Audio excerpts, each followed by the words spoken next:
I remember my first football game with my dad and brother.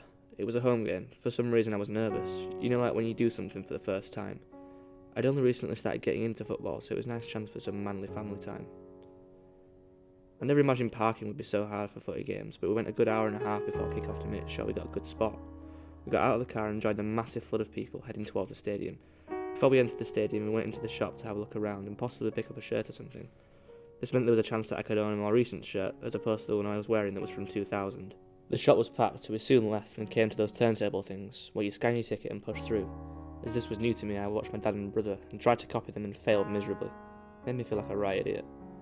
The part under the stands where all the food and stuff was sold felt somewhat like a really old school changing room, due to the oddly old-fashioned looking blue and white paint, but replaced those benches with shops and toilets. We then decided to go find our seats in the east stand. The actual stadium was a lot bigger than I imagined and holds over 30,000 people, so I don't really know why I imagined it differently.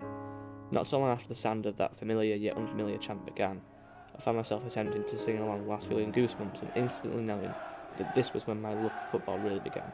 The game ended with a 97th minute winner for my team, and I've never shouted so much in my life. I shouted so bad that I nearly lost my voice.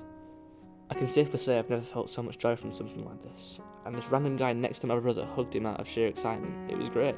To this day, it has stayed with me, and I feel the whole thing revived my relationship with my brother.